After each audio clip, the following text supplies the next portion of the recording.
দর্শক, ভোট কি একটা যুদ্ধ? আগামী 12ই ফেব্রুয়ারি দেশে কি কোনো যুদ্ধ লাগছে? যুদ্ধাবস্থা তৈরি হচ্ছে?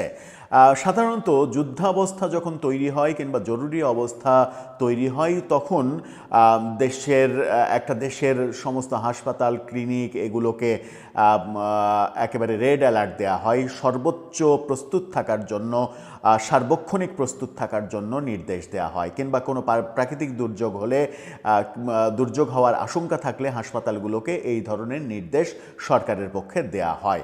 কিন্তু নির্বাচন উপলক্ষে এই রকমের নির্দেশ যখন সরকারের পক্ষ থেকে দেয়া হয়, হাসপাতালগুলোকে সর্বোচ্চ সতর্ক অবস্থানে থাকতে বলা হয়, তখন তো সন্দেহ জাগেই যে এই নির্বাচনে কি প্রচুর সহিংসতার আশঙ্কা করছে সরকার, এবং তারই পূর্ব প্রস্তুতি হিসেবে হাসপাতালগুলোকে প্রস্তুত থাকার নির্দেশনা জারি করছে, এবং সেই নির্দেশনায় 9টি পয়েন্ট তারা উল্লেখ করছে। কি হচ্ছে, কি হতে চলেছে 12ই ফেব্রুয়ারি এবং 12ই ফেব্রুয়ারির আগের 2 দিন, পরের 2 দিন সব মিলিয়ে সরকার হাসপাতালগুলোকে এক ধরনের রেড অ্যালার্ট শোনাচ্ছে কেন? চলুন একটু জেনে দেখব এই ভিডিওতে। থাকবেন পলিটিক্স টিভির নিয়মিত আয়োজনে।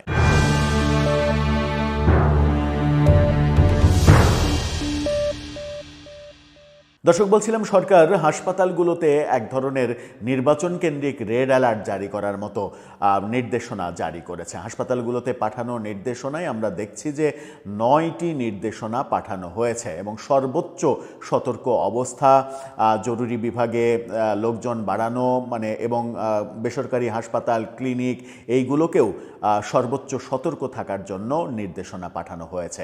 হঠাৎ করে এই নির্দেশনা কেন? সরকার এই নির্বাচনকে কেন্দ্র করে কি বড় ধরনের কোনো সহিংসতার আশঙ্কা করছে? এই আশঙ্কা যদি তারা না করে, তাহলে হাসপাতালগুলোকে এত বড় একটা সিগন্যাল দেওয়ার কারণ কি? কি বলছে কালের কণ্ঠ? কালের কণ্ঠের শিরোনামটা দেখে নিতে পারেন, তাদের ফটোকার্ড। তারা বলছে হাসপাতালগুলোকে সর্বোচ্চ প্রস্তুত রাখার নির্দেশ, যেন একটা যুদ্ধাবস্থা।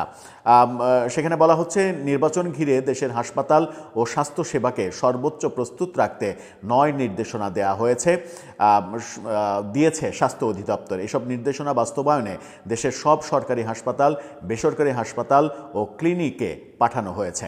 নির্দেশনার মধ্যে মেডিকেল টিম গঠন, সার্বক্ষণিক জরুরি বিভাগ চালু রাখা, অ্যাম্বুলেন্স ব্যবস্থা রাখা, চিকিৎসকদের উপস্থিতি, শয্যা প্রস্তুত রাখা এবং 24 ঘন্টা কন্ট্রোল রুম চালু রাখার বিষয়েও রয়েছে। স্বাস্থ্য অধিদপ্তরের হাসপাতাল ও ক্লিনিক শাখার পরিচালক ডাক্তার আবু হোসেন মোহাম্মদ মইনুল হাসান স্বাক্ষরিত নির্দেশনাপত্রে এই নির্দেশটা দেখা গেছে।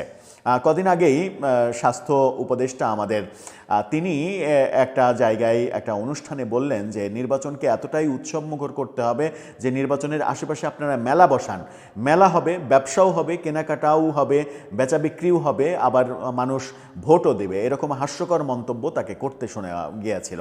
এবার তার মন্ত্রণালয় থেকে পুরো স্বাস্থ্য বিভাগকে সর্বোচ্চ সতর্কতা জারি করা হচ্ছে।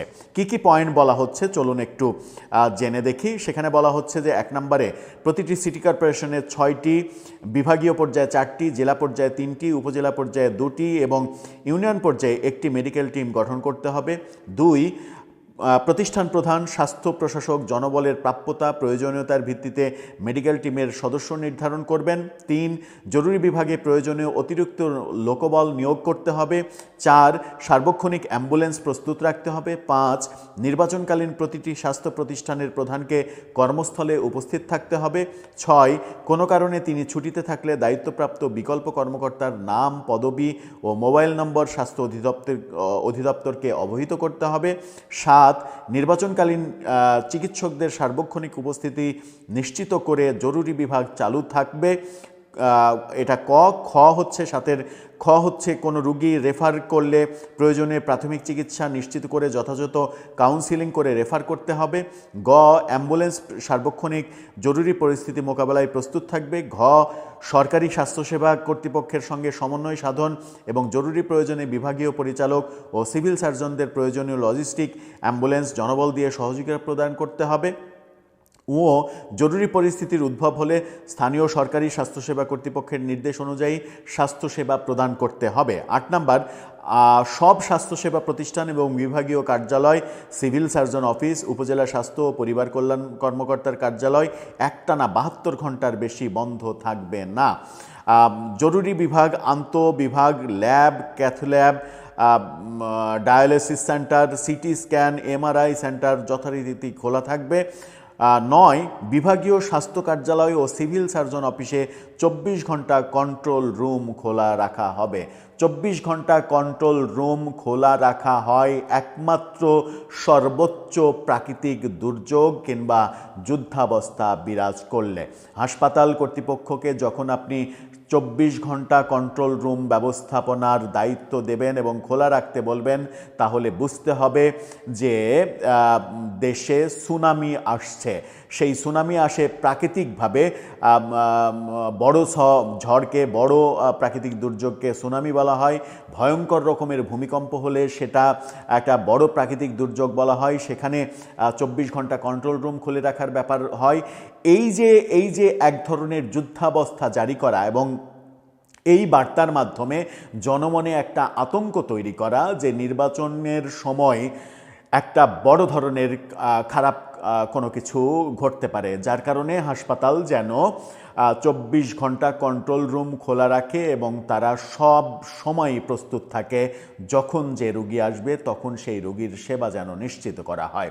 এটা যুদ্ধাবস্থার একটা বার্তা দেয়, যে বার্তাটা মানুষকে আতঙ্কিত করতে পারে। এরকম বার্তা আমরা পেয়েছিলাম গত নভেম্বরে আমরা দেখেছিলাম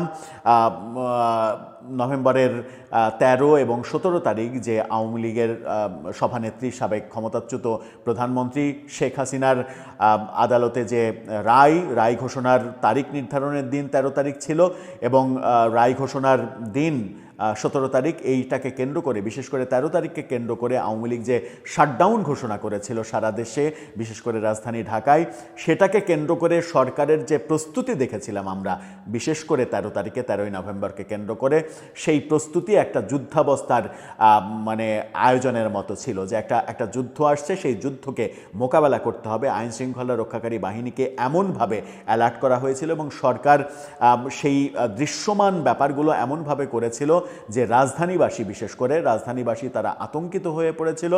আতঙ্কিত হওয়ার ফলে রাজধানীবাসী সেই দিন এমনিতেই রাস্তায় বের হয়নি, রাজধানী ফাঁকা হয়ে গেছে। আওয়ামী লীগের কোনো কর্মসূচি পালন করতে হয়নি। আওয়ামী লীগ সরকারের এই আয়োজনেই জনগণের মধ্যে যে আতঙ্ক ছড়িয়ে পড়েছিল, সেই আতঙ্কে জনগণ এমনিই বের হয়নি, রাজধানী ফাঁকা। আওয়ামী লীগ ক্রেডিট নিয়েছিল যে তারা একটা সফল শাটডাউন কর্মসূচি পালন করলো। সেই ঘটনা আমরা নভেম্বরে দেখেছিলাম। এবার ভোটকে কেন্দ্র করে এই যে রেড অ্যালার্ট জারি করা, সবথেকে ভয়াবহ হচ্ছে ২৪ ঘন্টা কন্ট্রোল রুম চালু করা। এই ৯ নম্বর পয়েন্ট দিয়েই সরকার বুঝিয়ে দিয়েছে যে ১২ তারিখকে নিয়ে তারা বড় কোনো আশঙ্কা করছে। তাহলে আমরা যাব কোথায়? তাহলে আমরা নিরাপদে ভোট কেন্দ্রে যাওয়ার প্রত্যাশা নিয়ে বাসা থেকে বের হব কেমন করে, সেটা একটা বড় বিষয়। আমার মনে হয় যে সরকারের স্বাস্থ্য মন্ত্রণালয় অনেক বড় একটা ভুল করলো। এই ব্যাপারগুলো যদি তারা ইন্টারনালি সারতে পারতো সেটা খুব ভালো ছিল। এই ব্যাপারগুলো যখন গণমাধ্যমে চলে আসলো, তখন এটা জনমনে আতঙ্কের জন্ম দেবে এবং জনগণ নির্বাচনের কেন্দ্রে যেতে ভয় পাবে।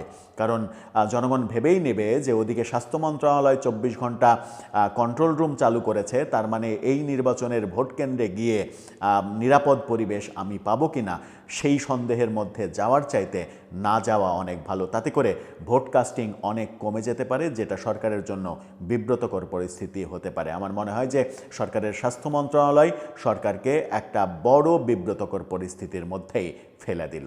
দর্শক, আপনার মতামত এই ব্যাপারে জানিয়ে লিখতে পারেন আমাদের কমেন্ট বক্সে।